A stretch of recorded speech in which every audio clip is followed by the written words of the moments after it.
The voicemail came like a knife that had been polished for years and finally found its thumb.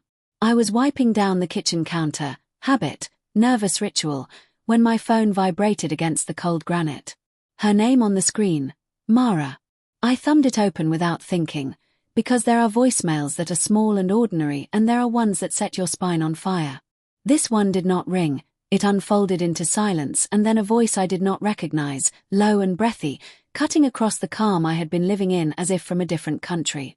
"Tell him I'm sorry," the voice said. "Tell him it meant something to me. Then a pause, the rustle of breath, the scrape of a chair. "I can't tell her. Not yet." I kept wiping the counter because the motion anchored me. My hands were dry and smelled like lemon and dish soap and the lie my life had become. I listened again. The voicemail ended with laughter that did not reach the throat. I pressed my palm flat to my chest and tried to remember which bone was breaking. Mara came home later that night smelling like a rainstorm she hadn't been in. She laughed at the trivialities, the closeness of the new neighbor, the work meeting that went long, but the way she tucked her hair behind her ear was foreign, a small hesitation I had never seen before. I watched her from the living room, the TV off, as if study would yield revelation. The house hummed with the little sounds of us, her spoon clinking in a mug, the low putter of the refrigerator. I wanted to pin the moment like an insect, to examine it under a microscope and find the precise thread of betrayal. Instead I found only questions. For months before the voicemail I had been collecting them. Subliminal, easily explained things that formed the shape of suspicion. Her phone would lock with a screen full of messages I never saw. She would come home late with a "sorry" traffic that tasted like a rehearsed line. Once, in the glove compartment, I found a restaurant receipt from a place 3 towns over. 2 settings on the bill, dated on a Friday when she told me she had stayed late at the office. I folded the receipt, put it back, and made myself believe in ordinary mistakes. I wanted to believe in ordinary things more than I wanted to understand the economy of what might be happening. That night I did the thing I swore I never would. Privacy is a border I had always respected. I touched Mara's phone and the passcode came to me as it always did. My birthday, the one she'd whispered the first week we lived together, a private talisman made public. Her home screen was wallpapered with a picture of us at the beach, our smiles slack and sunburned. The messages were in staccato, names I didn't know, a thread of benign banter, then a new contact, A. The conversation preview read, "I'll see you tomorrow. Don't be late." There was no timestamp. The air in the kitchen changed until I felt like I was breathing someone else's oxygen. I told myself I would read everything and then stop, that knowledge could be contained like a spill. But I read, and the words unfolded into a life that was almost my own but slanted, a house with a hidden door. The messages between Mara and A were threaded with an intimacy that could have been the rendering of lovers or longtime friends, photographs of coffee cups, the way he called her M, the shorthand of someone who has memorized another's small language. There were also messages that burned in an altogether different light. "I wish I could stay. Bedroom's warm. It's getting harder to leave." A voice memo labeled 3 days ago. I pressed play. I heard rustling, the soft click of a lighter, then Mara's laugh, my Mara, saying something I could not catch. A man spoke, close and casual, "You okay?" Her reply, a small intake of air, the way it sounds when a person is surprised to be desired. The message ended. I did not know whether my reaction was grief or fury, whether the double ache in my chest was the body's way of recording treachery or the mind's way of rearranging itself around a new fact. I stood in the kitchen and let the phone cool my palm. The plate I'd been drying slipped and shattered against the sink. Glass cut the pad of my thumb. Bright pain stung and bled onto my skin. I thought, this is what clarity costs. In the days that followed, I became a private detective of my own life. I took to surveillance with the zeal of someone who has just had a map ripped off the table. I trailed the car to a strip of anonymous businesses and watched as her silhouette bent across a man who moved with the kind of ease married men wear. The slow confidence of someone who has learned to carry deceit like luggage. I told myself he could be a colleague. He could be a client. Rationalizations are acrobats that perform for us in private. Yet when he waved and she tucked her hair behind her ear, an echo of the new hesitation, I felt the blood in my ears as if I'd been punched. I confronted her one morning over cereal, because the small ceremonial acts of marriage are where great betrayals often reveal themselves. She was quiet and looked at me like someone seeing a faint on a wall. "We need to talk," I said. My voice was a wire under tension. She sat and the sunlight pooled at her knees. She said, "I know." It was both acceptance and refusal. She told me about Adam, like she was paging through a book she had meant to read alone. He was married, she admitted later, and that admission landed like a stone in the shallow pond of everything I'd hoped for. Adam's marriage, she said, had been a warning, an invisible line she promised not to cross until she did. She spoke about the first time. It was not supposed to mean anything, she insisted. They had been at a work conference. A joke, then coffee, then vulnerability like a theft. He was soft where I was raw, she told me, searching my face as if I could be translated. Her eyes pooled with whiteness and something the shape of shame. "I never meant to hurt you." I did not rage in the Baroque way novels prescribe. My anger was more domestic, precise, a list of grievances like receipts that I had never filed away. I catalogued them silently while she spoke: late nights, the lights that stayed on, the phone placed face down like a secret coin.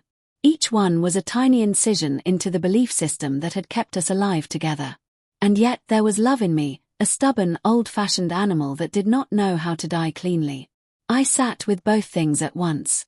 My hands clenched. I did not cry at first. Grief took its time like a tide. The infidelity was not the only betrayal. The greater wound was the fact that she had chosen a man who had his own story of brokenness. Adam's wife, Sarah, lived down the hall from the gym where I ran in the mornings. I had met her at a community fundraiser months ago and thought of her as someone I could nod to in the mornings. The knowledge that the man who had been in our bed had another life on the other side of town made the world smell of bleach and new paint. It introduced another moral complication that was, suddenly, intensely personal. I wanted to tell Sarah. I wanted to lay everything bare and watch consequence unfurl. The image of her face, open, astonished, betrayed, was a vision of justice. But when I imagined her standing in our living room with the morning light cutting across her cheekbones, I felt something else, a dense, nauseous compassion. What did Sarah know? Did she wake each morning next to a man whose lies had the gravity of planets? Or had she simply curled into the life she had chosen? The question was a loop that softened my desire for revenge into a strange, corrosive pity. My plan to tell her dissolved into surveillance of a different kind.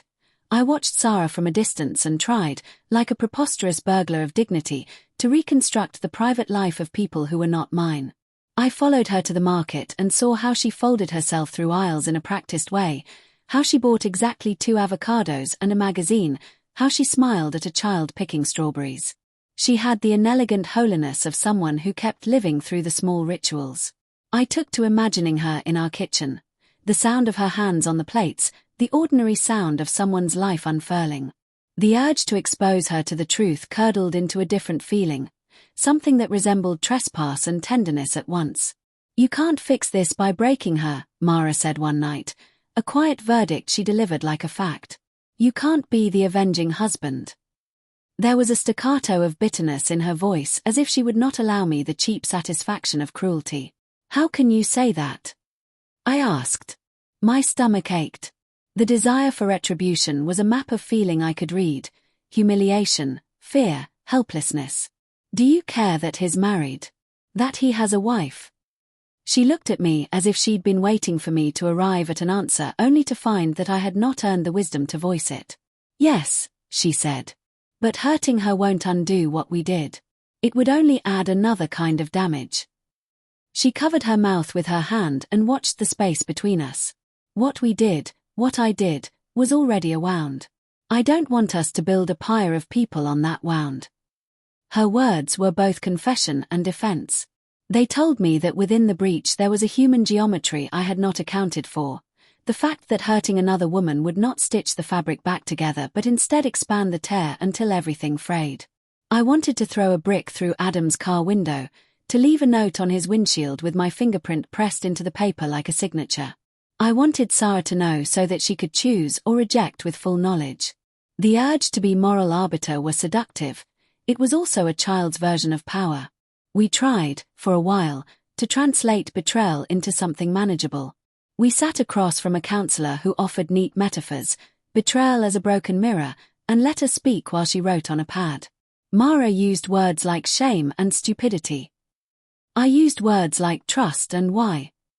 The counselor said that infidelity is often less about sex than it is about unmet hungers, a way to puncture boredom or grief. Mara's voice trembled on that word, grief. She admitted that her mother had died 2 years earlier and that, afterward, she had been untethered, a small boat without a rudder. Adam, she said, had been a current that pulled. Hearing grief name itself inside the architecture of our betrayal made me both flinch and soften. It did not excuse, it explained, in a way that made the wound less a clean cut and more a slow erosion. My anger did not evaporate. It reshaped. I began to feel the shape of my future like an object emerging from mist. There were moments when I wanted to slink away and be swallowed by the grey anonymity of the city, to be someone who had loved and lost and could not be untangled. There were times when I imagined forgiveness as a place where we could sit like two exhausted travelers and rewrite the map with gentler handwriting. But the world is stingy with absolution. One morning, returning from a run, I found a note tucked into the mailbox that would make the doctrine of forgiveness look like a naive child's prayer. It was a photograph taken on a cheap digital camera, a grainy image of Mara and Adam at a diner, laughing, elbows touching. On the back, in a hand that had the blunt cruelty of a man who practices harm, was written, "You deserve the truth. S." The signature was unmistakable. It was Sarah's name. My stomach was a cathedral of silence. I had imagined telling Sarah, imagined staging an intervention where truth would be ceremonial and controlled. I had not imagined her doing it in the way she had, public and precise and devastatingly intimate. The photograph lay on my palm like a verdict. For a long time I only felt vertigo, the world tilting until all the streets outside our house looked unfamiliar. I called Mara. The line rang and then connected. She answered and did not speak for a beat that felt like a lifetime. "He did this," she said finally. "He went to her and he gave her the photograph. He said," her voice dropped into a private register. "He said he wanted the truth to be seen." "Why?" I asked. My voice was a small animal. "Why would he do that?" "Because," she said, as if pronouncing a law we had to live under. "He wants to end things. He wanted it clean." There was fatigue in her voice that was new, an exhaustion that belonged to someone who had been forced to see themselves as a villain on someone else's terms. The photograph was evidence and also a reckoning. It made ambiguous feelings into legislative facts. It was not merely that Mara had slept with a married man. Now every face around us was implicated. Adam's want was deliberate. Sarah's choice to expose him was deliberate. Mara's faltering honesty was deliberate. My desire for revenge rearranged itself in the face of Sarah's action. She had, in some violent sense, taken power back. Did that make her an ally or a perpetrator? I could not decide.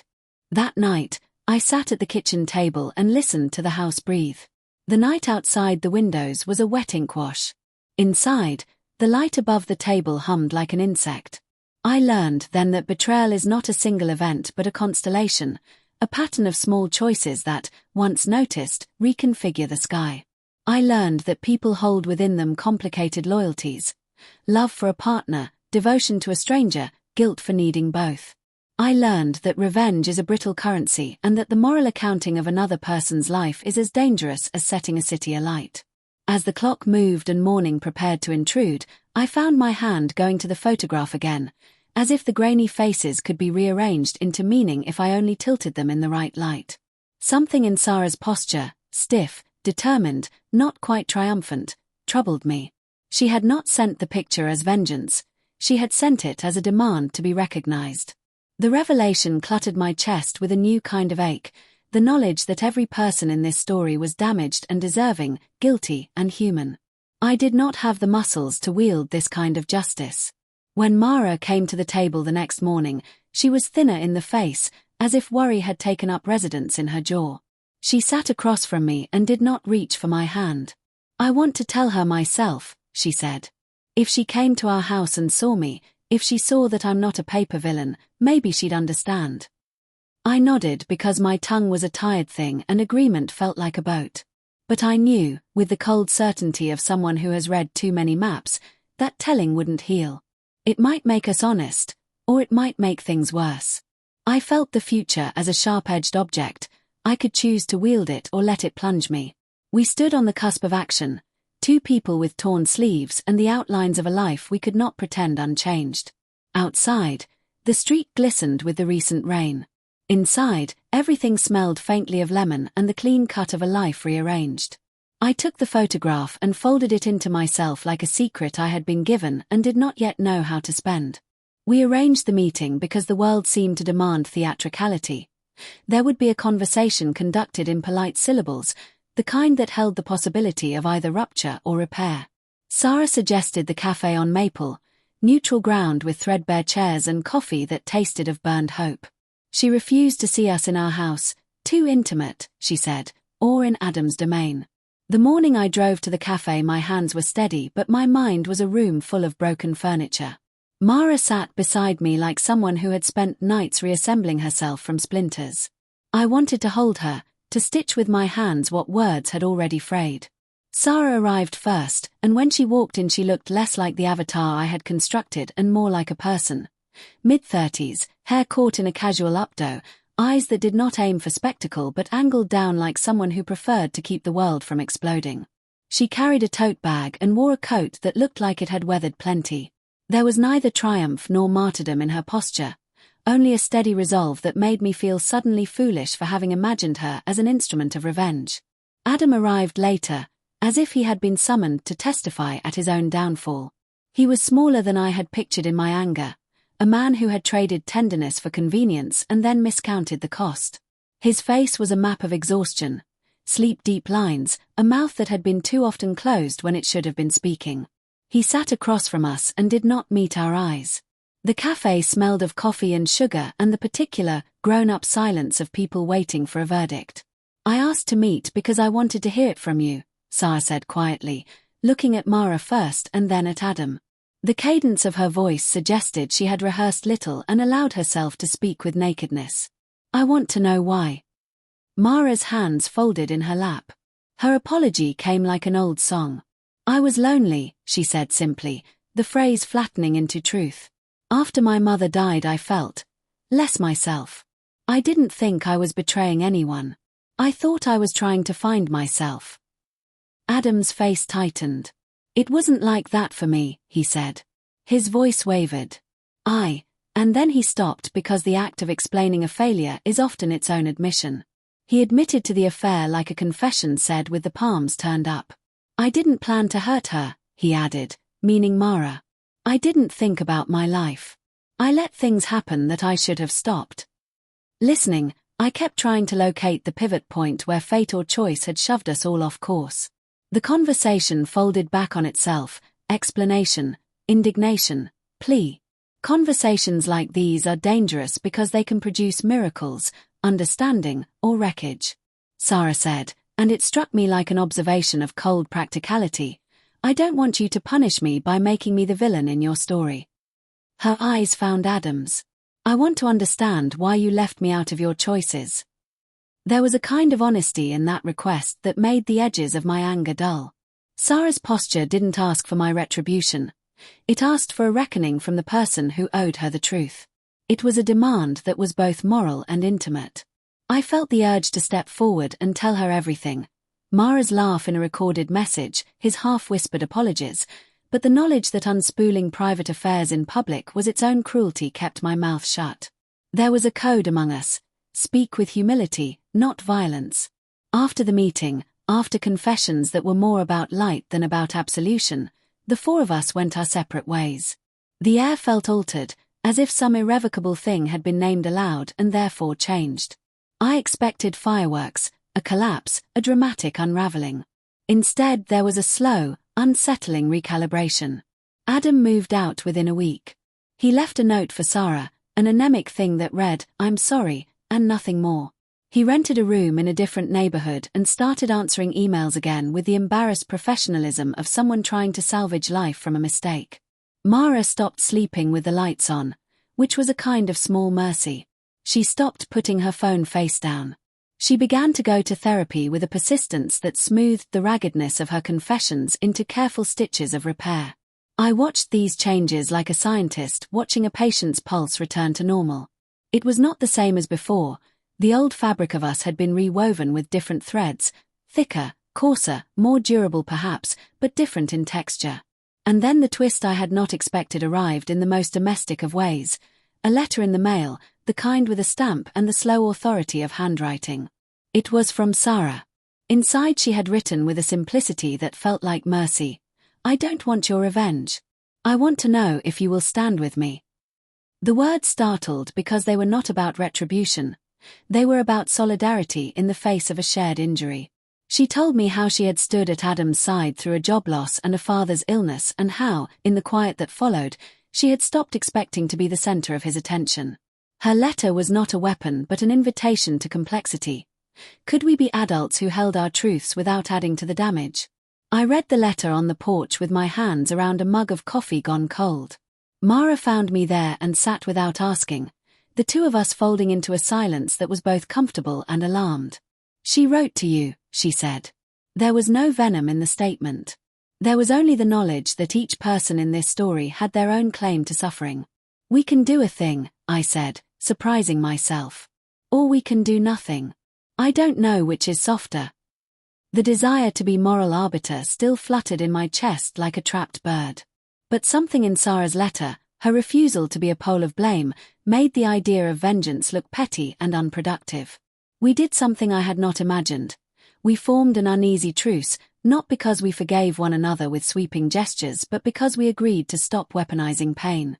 Sarah and Mara met again, not to trade accusations but to exchange the small, human facts of their lives, favorite books, their mothers' names, the recipes they used when tired. They began to speak with a kind of brittle civility that, over time, softened. Seeing them sit together at the neighborhood park bench, trading stories about the mundane cruelties of traffic and taxes, I felt a strange, complicated relief. It was not reconciliation in the neat cinematic sense. It was a compromise that allowed people to exist without the constant fear of being cancelled by their mistakes. Months passed. The scar inside me shrank in some ways and grew in others. Betrayal leaves you with an altered barometer. I learned to read weather differently now. Little things, Mara laughing into her cupped hands, the way she paused before opening a text, still held the potential to ignite rage. But there were also new small mercies. The way she brewed coffee and remembered that I liked it black, the way she left me notes in the margins of bills with jokes that only I understood. We had a second-hand tenderness, carefully tended, like a plant that had been repotted and required new soil. Then, one ordinary Tuesday, Adam's life took an honest turn. He showed up at the community center where Sarah volunteered and asked to help with the food bank. He cooked, he shelved, he stayed. There was no theater in his humility. He simply worked with the kind of quiet competence that suggested someone attempting to atone by utility rather than by speech. Watching him, I realized that stories rarely end the way we write them in our heads. People make choices and then make other choices to accommodate the consequences. The dramatic payoff, the twist that should have toppled everything, was not the vengeance I had fantasized about. It was smaller, more piercing. One morning, in the quiet after a fight about something domestic and petty, I found Mara standing in the doorway with a hospital bracelet clinging to her wrist and a softness around her eyes I had not seen since before the voicemail. She was pregnant. The revelation was a blade and a balm. My first instinct was disorientation, then an avalanche of fear. What would this child inherit? Would they grow up in a home that smelled of apologies and late-night conversations? Could love withstand that history? We made choices then, not dramatic, not vindictive but painfully ordinary. We decided to stay and try. Mara's pregnancy was not an erasure of pain. It was a new chapter with the same footnotes. I attended prenatal visits and sat in waiting rooms staring at pamphlets about nutrition and the mythic responsibilities of fatherhood. Sometimes I felt like an actor pressed into a role he had not auditioned for. Sometimes I felt like a man who had been given the chance to build something more honest from the bones of his mistakes. The night before the baby was born, I found myself leafing through old photographs. beach trips, messy dinners, a dozen small domestic artifacts that felt, in that moment, like proof that we had been beloved once and could be again. I thought of Sarah and Adam and the way their lives had fractured and slowly, clumsily begun to rejoin. I thought of revenge and how it would have solved nothing. I thought of the photograph that had landed like a verdict and the letter that had arrived like an olive branch. In the end, the revenge I had wanted would have only left more ruins to sift through.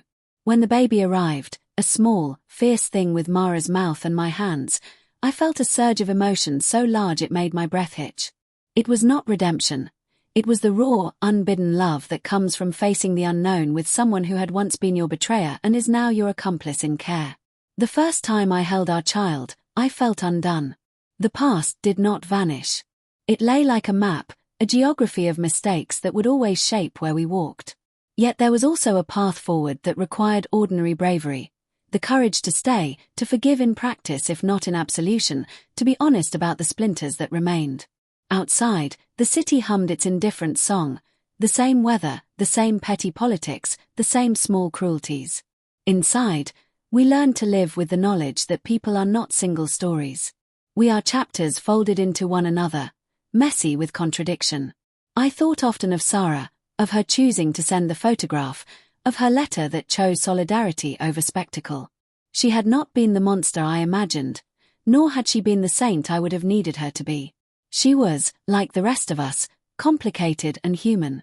Revenge, in the end, was the fantasy of a man who had misread his own power. It promised closure but delivered only the satisfaction of hurting another. What surprised me, the twist that made my heart both break and mend at once, was that nothing could revenge his wife. Her pain could not be erased by retaliation. It could only be acknowledged, held, and, if possible, returned with kindness. There was no satisfying climax, no cinematic justice. There was instead the slow work of repair. Small acts, repeated, until they shaped a new life. Years later, I would find myself telling the story, abridged, kinder, over coffee with a neighbor who had no idea of the architecture of our past. I would leave out the rawest details and keep the parts that mattered, that we had been broken and chose, stubbornly, to try. The neighbor would nod, perhaps with the indulgent sympathy people offer strangers. But inside me the memory would remain intact, the voicemail like a sharpened instrument, the photograph like a verdict, the letter like a hand offered across a chasm. And if asked what the real lesson was, I'd say it plainly, that vengeance feeds the hunger for justice but starves the capacity for care. Nothing could revenge his wife, only honesty, only accountability, only the unlikely, difficult architecture of living with the consequences.